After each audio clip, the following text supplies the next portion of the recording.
Hi, my name is Brian, and I am the High Pop Professor. Welcome to Hobby Numbers Episode 3. Today we're going to talk about cracking out slabbed cards and resubmitting them for grading. And I've only ever done this one time. There was one batch of cards. It was a very small batch of cards.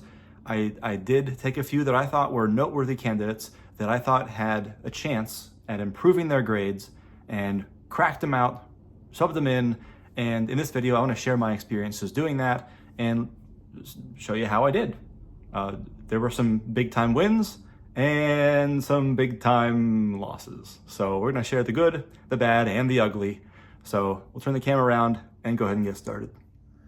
Okay, so what I would like to do is talk about the 5 cards that I've cracked out of their respective slabs and attempted to get regraded. And this was last year when we did this.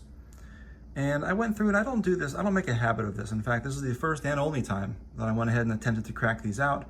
And so I put the old labels over top of the cards, the ones I still have anyway.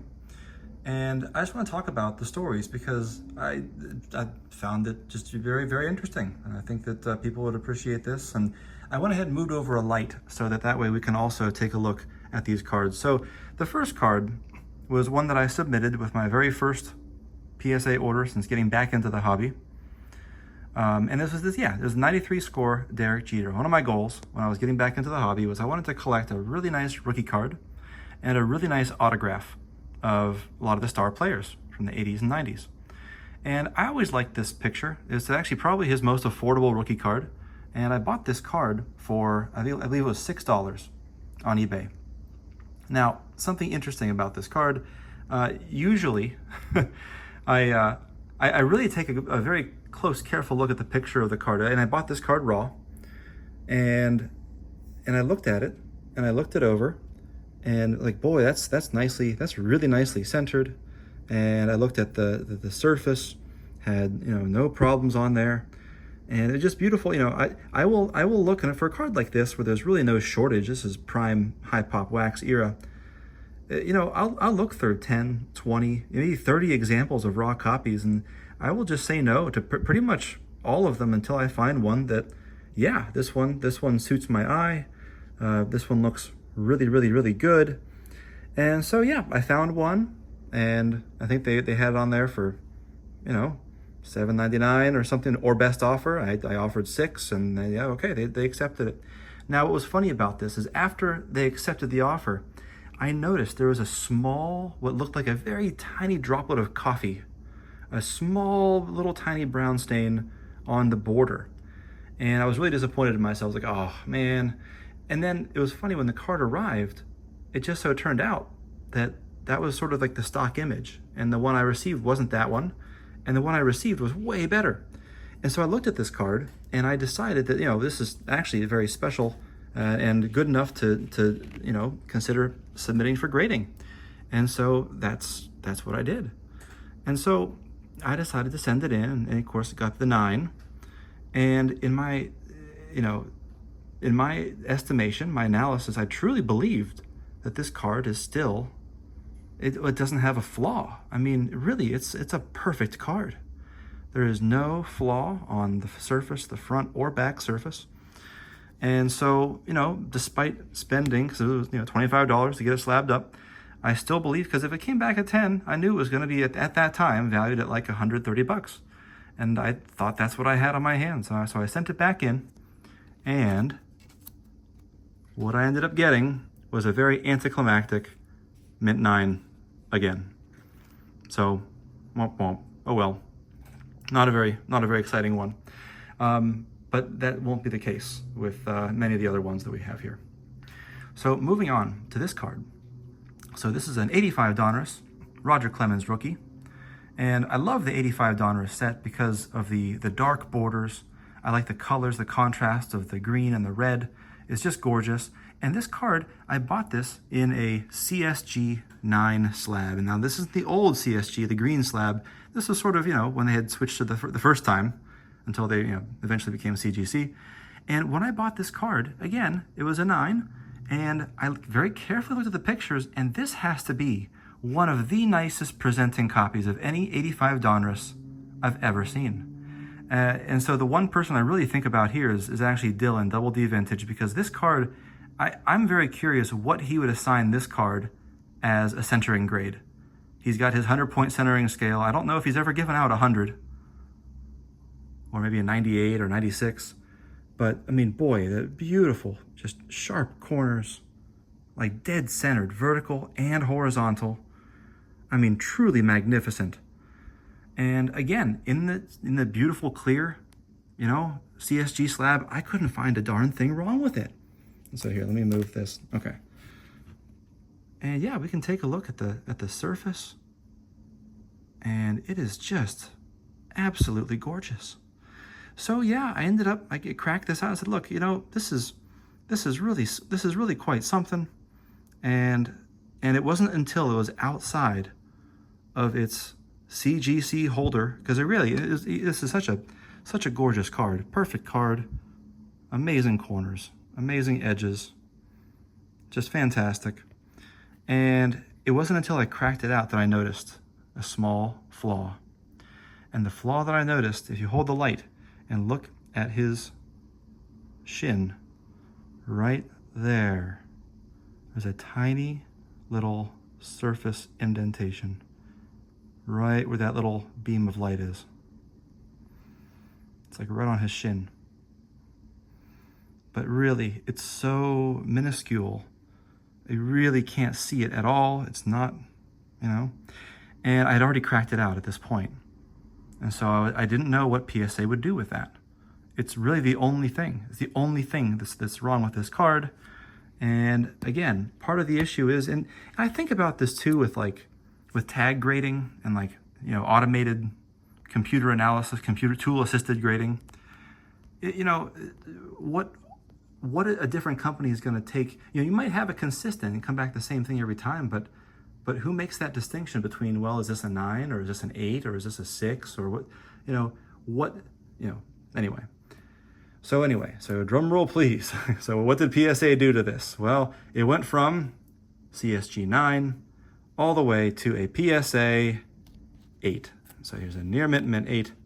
And this is probably just the nicest PSA 8, nicest presenting copy of a Roger Clemens rookie card in the PSA 8.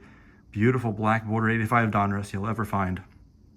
So again, a little bit of a loss of grade there, 9 to 8. But again, not too surprising with a little tiny teensy scratch on his shin. Okay, now the third one. We've got this Bowman, 92 Bowman, Mike Piazza rookie card. And you can tell this is an old Beckett 9, a quad 9. And if you look at the serial number, this starts with 4 zeros. This was graded a long time ago, early BGS. We're talking like 2001, or maybe like 2003. And it wasn't, it was a long time ago. And at that time, Beckett not only was the king of the hill when it came to grading, but it was also, they had the harshest standard of grading. So much so that a lot of these quad 9s, Iconic Al, my brother, had also a quad 9, 92 Bowman Piazza rookie, sent his into PSA, and it returned back a Gem Mint 10. And I believe that's on one of his grading reveal videos from like a year ago or something.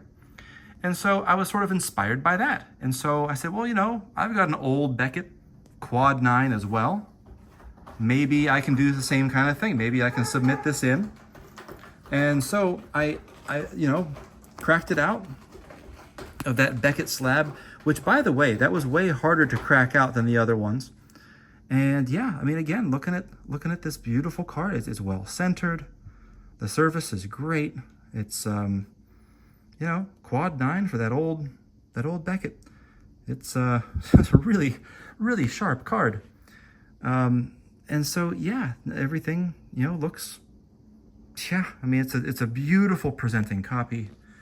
This is the rookie card I wanted to have in my collection. It's gorgeous, regardless of grade.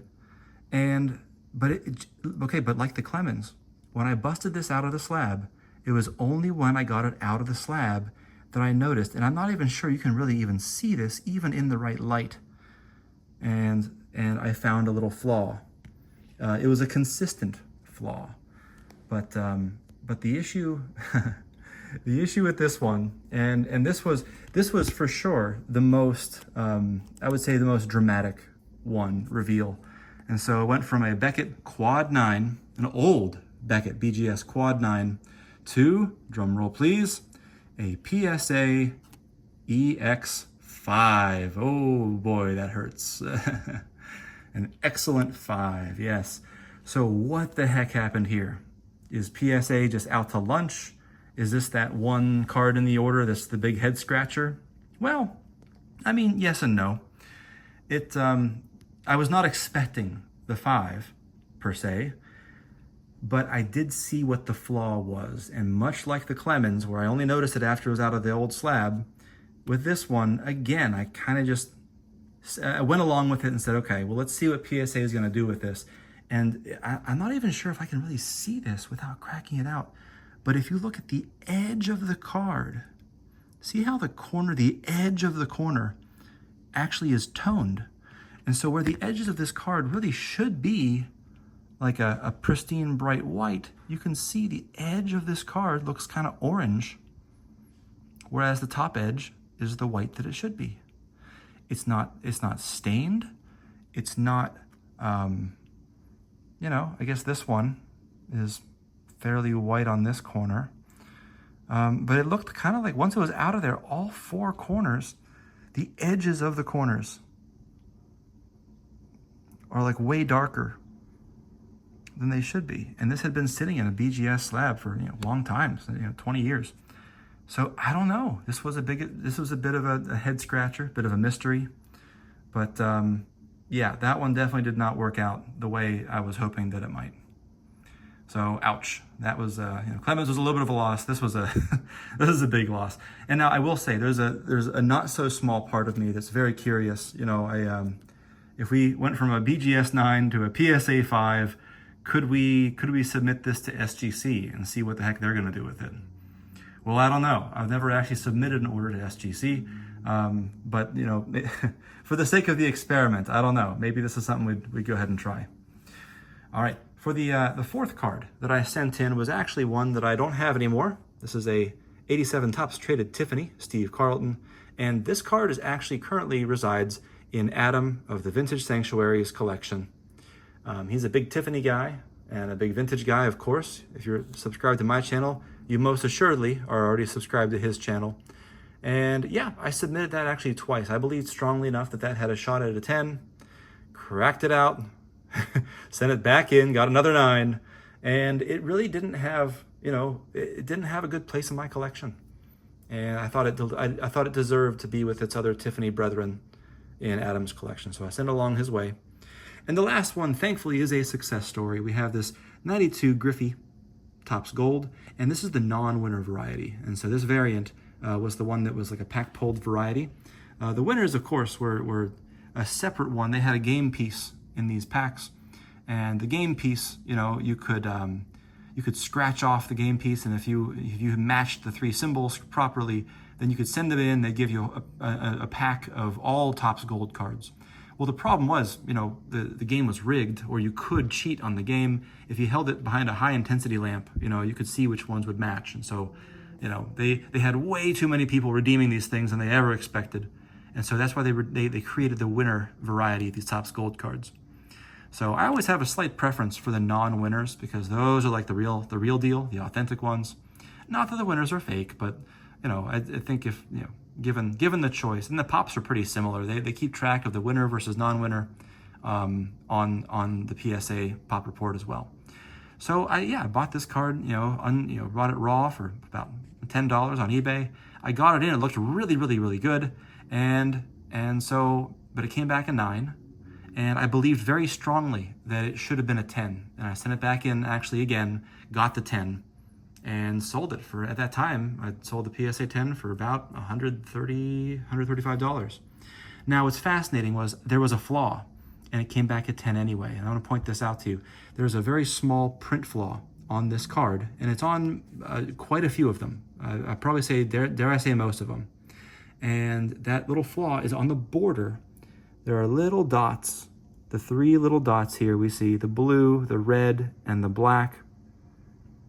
And that is not debris. That's not a speck of anything. Those are print dots from the Topps company when the card was printed. So this is just another example of the card. I bought this other card because, you know, I graded it and got a 10 and sold it, and I still wanted the card in my collection, so I just bought another raw one on eBay. But yeah, this is my experiences cracking and resubmitting cards to grading. Thank you for joining me for Hobby Numbers Episode 3. I don't anticipate myself sending in more orders and cracking out, orders of cards I've cracked out of slabs again anytime in the near future. But, you know, over the course of collecting, when you acquire as many slabs, you know, over the course of collecting, there are inevitably going to be a couple here and there that you feel are undergraded examples. You know, ones where you feel like the company's maybe just got it a little bit wrong or missed something or were just a little too harsh. And so, you know, over the course of time, if I do acquire a few more that I feel that strongly about, I would consider trying it again. I think the one takeaway from me, the one thing I learned is that next time, if there is a next time, I'm gonna really analyze them very, very, very carefully before cracking them out of the slabs.